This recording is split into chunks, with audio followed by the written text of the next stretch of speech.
사람들의 이 좀 본능이라 그럴까요? 이게 좀 이상한 것 같아요. 왜 그러냐면 사람들은 힘들고 어려운 일을 좀 가치 있게 생각을 하고 또 거기에 몰려드는 경향이 있는 것 같습니다.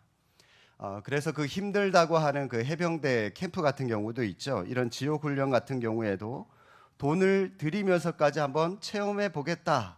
많은 사람들이 또 많은 젊은이들이 일부러 지원을 해서 훈련을 받는 그런 경우 텔레비전 같은 데 통해서 많이 보게 되죠. 여러분 이런 참 특이한 이런 현상은 교회 안에서도 동일하게 일어나는 것 같습니다. 공짜로 성경 가르쳐 주겠다 그러면 사람들이 몰릴까요? 안 몰릴까요?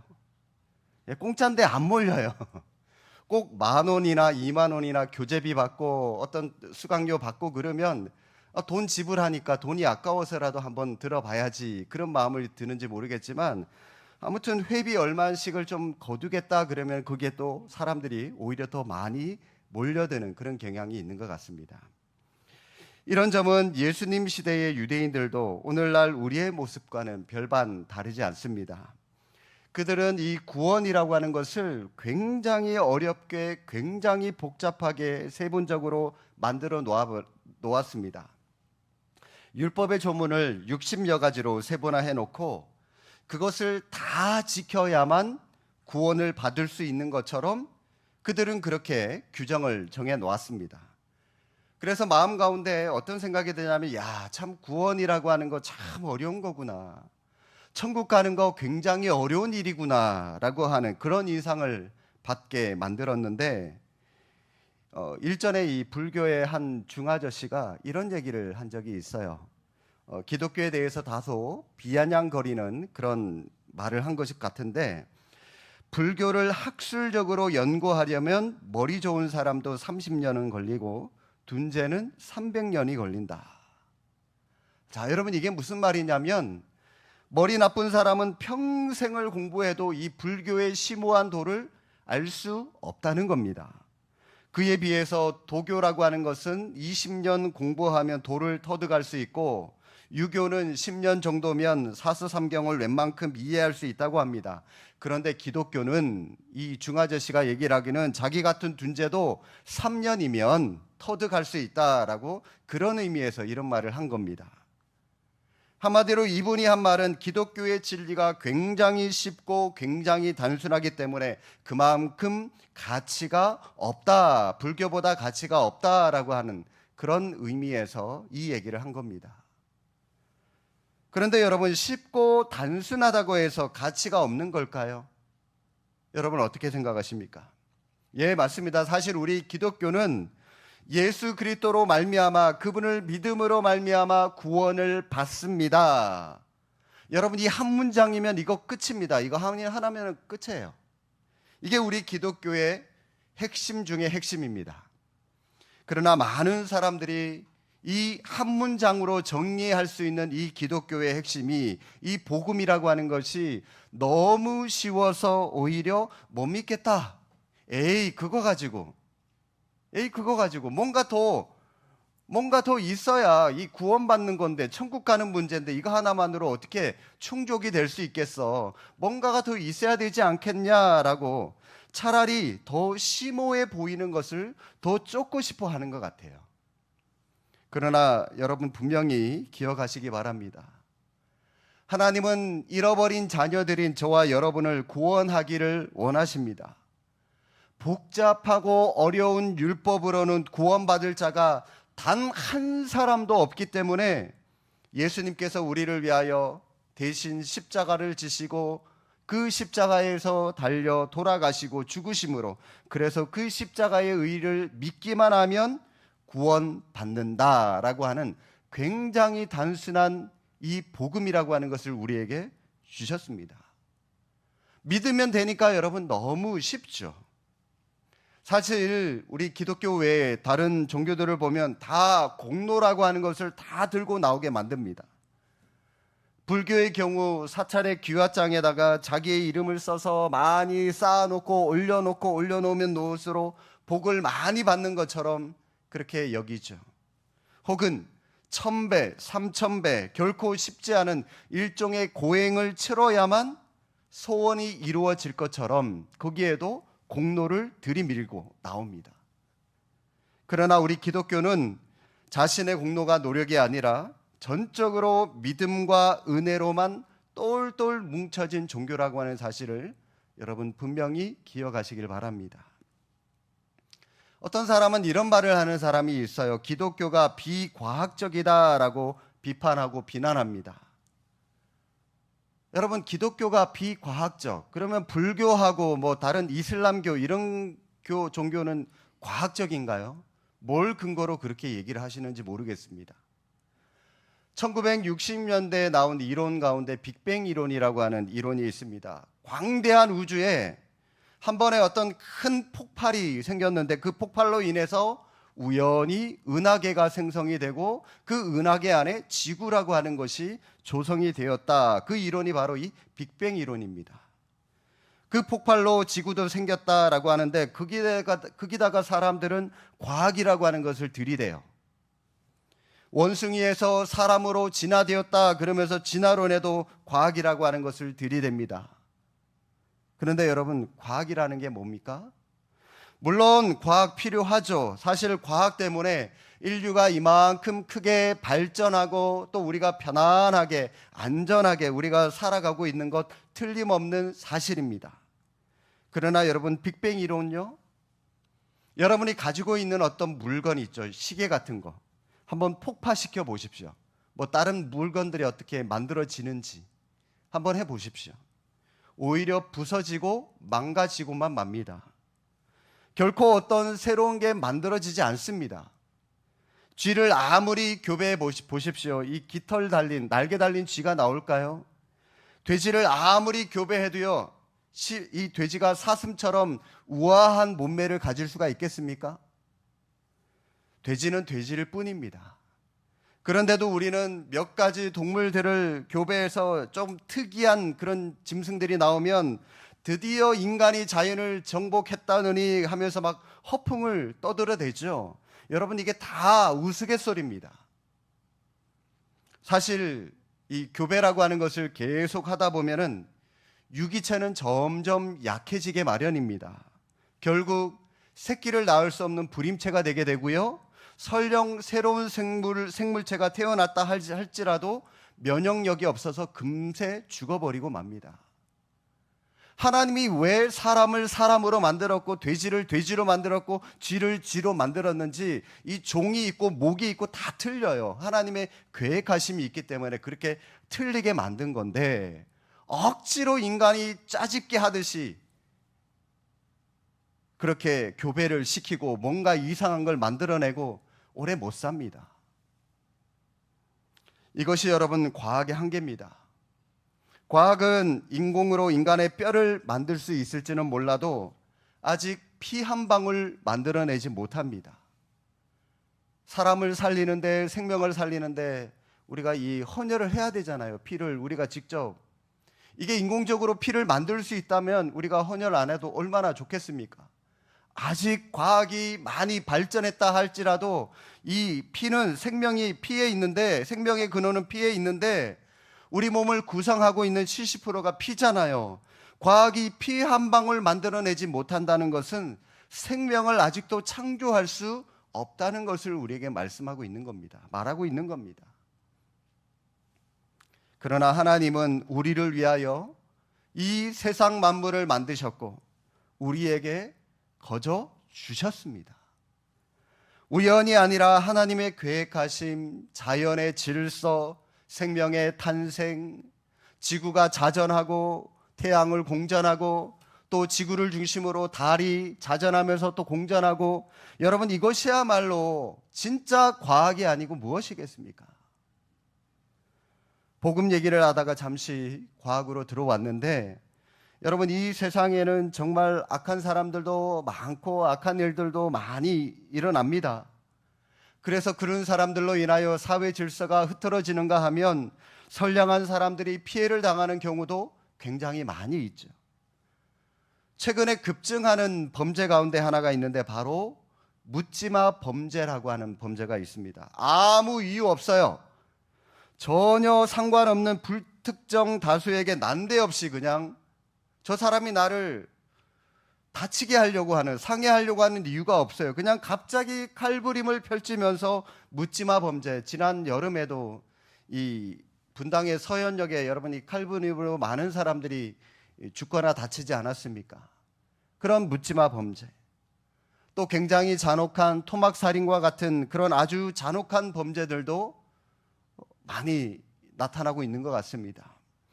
여러분, 도대체 왜 이런 추악한 일들이 일어나고 있는 것일까요? 이유가 뭘까요? 오늘 성경은 그 답을 우리에게 말씀을 하고 있습니다. 본문에 보시면 바로 죄 때문이다라고 말씀합니다. 4절 말씀 한번 보실까요? 죄를 짓는 자마다 불법을 행하나니 죄는 불법이라. 여러분, 이 말을 자칫 우리가 좀 오해할 소지가 있는 말인 것 같습니다. 죄를 지어서 불법을 행하는 죄인이다, 그런 말로 들리는 것 같은데 그렇지 않습니다. 사실 우리는 죄를 지어서 죄인이 아니라 우리는 이미 죄인이기 때문에 우리는 죄를 지을 수밖에 없다는 겁니다. 그런 존재들이죠, 우리는. 자, 이게 사과나무라고 치십시오. 예, 나무는 나무고 꽃은 꽃인데, 자, 사과나무라고 한번 생각을 해 보십시오. 자, 여러분, 이 나무가 사과나무이기 때문에 사과 열매를 맺는 걸까요? 아니면 사과 열매를 맺으니까 이 나무가 사과나무인가요? 예, 헷갈리시죠? 네. 예, 그 말이 그 말인 것 같고 이 말이 이 말인 것 같은데 사실 전혀 다른 말입니다. 닭이 먼저냐 달걀이 먼저냐? 자, 여러분, 비슷한 질문인 것 같은데 우리 기독교는 닭이 먼저입니까? 달걀이 먼저입니까? 예, 닭이 먼저죠. 하나님이 닭을 먼저 창조하셨습니다. 마찬가지로 여러분, 닭이 먼저죠. 자, 그러면 비슷한 개념으로 사과 나무가 먼저인가요? 사과 이 열매가 먼저인가요? 사과 나무가 먼저죠. 예. 하나님은 사과 나무를 먼저 창조하셨어요. 나무니까, 그죠? 따라서 사과 나무니까 사과 열매를 맺는 겁니다. 마찬가지로 우리가 죄인이니까, 죄의 유전자를 타고 태어났으니까, 그래서 우리는 죄를 짓고 죄의 열매를 맺을 수밖에 없는 그런 존재라는 겁니다. 일례로 여러분, 밤나무가 하나 있어요. 밤나무가 속으로 생각합니다. 나는 밤 열매가 싫어. 왜 허구한 날 나는 이렇게 가시돋친 그런 열매를 맺어야 돼? 맨날 나나 찌르고 다른 사람이나 찌르고 해도요, 아무리 그렇게 고심한다 해도요, 밤나무는 밤나무기 때문에 밤 열매를 맺을 수밖에 없는 겁니다. 내가 향기로운 사과 열매를 맺고 싶어도, 또 달싹하고 맛있는 아삭한 그 배 열매를 맺고 싶어도 나는 밤나무니까 사과나무 배 열매를 절대로 맺을 수 없어요. 나는 밤 열매밖에 맺을 수 없는 겁니다. 자, 그래서 불교는 이 밤 열매를 맺는 게 싫으니까 어떻게 합니까? 그 밤 열매를 따요. 맺히면은 또 따요. 맺히면은 또 따요. 이 죄악의 열매를, 죄라고 하는 열매를 계속 우리 안에서 따요. 염주를 헤아리거나 혹은 세속의 상념을 없애고 또 일종의 고행을 치러가면서 마음속에 피어난 죄의 열매들을 따고 또 따고, 열매 또 맺히면 또 따고, 더러운 거 생각 안 하고 더러운 거 안 보고 더러운 열매를 그렇게 보면 또 맺힐 것 같으니까 가능하면 세상하고 상종하지 않는 게 바로 이 불교라고 하는 겁니다. 그래서 이 절이 산속에 많이 있잖아요. 요즘에는 이 도시 안에도 많이 내려오긴 했지만, 불교는 이처럼 죽을 때까지 그 죄악의 열매를 따고 또 땁니다. 그것을 참선이라고도 하고 또 이 도라고도 하는 것인데, 죽을 때까지 도를 닦으면서 그 열매를 따고 있지만 그런다고 해결이 될까요? 한국교회에 한 훌륭한 목사님이 한 분이 계셨었는데 지금은 은퇴하셨습니다. 그분이 대학생 시절에 기독교의 염증을 느낀 나머지 허구한 날 기독교에 너는 죄인이다 그러니까 나는 사실 크게 죄 지은 것도 별로 없는데 허구한 날 너는 죄인 그러니까 회개하라 그러니까 이분이 기독교의 염증을 느낀 나머지 한 번은 머리를 깎고 절로 들어갔대요. 대학생 시절에. 존경하는 큰 스님 밑에서 도를 배우다가 이분이 다시 기독교로 돌아오게 된 결정적인 계기가 되는 사건이 있었다고 합니다. 그 계기가 뭐냐? 목사님이 당시에 보기에 굉장히 훌륭한 분이셨던 그 큰 스님이 돌아가시면서 남긴 한마디 말 때문에 기독교로 다시 돌아오게 되셨다고 합니다. 그분이 돌아가면서 한 한마디가 뭐냐? 죽기 직전에 그분이 이런 말씀을 하시더래요. 허무하다 그러면서 깨꼬닥. 허무하다. 여러분 이 한마디 왜 허무할까요? 일평생 죄악의 열매를 따고 또 땄는데 돌을 그렇게 닦아댔는데 그런데 죽기 직전에 자기의 삶을 뒤돌아보니까 여러분 여전히 아직 따야 할 열매가 너무나도 많이 맺혀 있다라는 겁니다. 그러니까 이분이 허무하다 그러면서 깨꼬닥 한 거죠. 불교의 핵심이 이처럼 이 죄악의 열매를 따고 또 따는 것이라면 기독교의 핵심은 뭘까요? 아예 종자를 바꿔버리는 겁니다. 아예 그 가지를 베버리고요. 다른 가지로, 배나무 가지로, 사과나무 가지로 접붙이는 거예요. 밤나무는 아무리 밤열매가 싫어도 우리는 죽을 때까지 밤나무 열매를 맺을 수밖에 없지만 그러나 여러분 그 가지를 잘라버리고 사과나무 가지, 배나무 가지 한번 그렇게 여러분 접붙여서 종자를 아예 바꿔버리는 겁니다.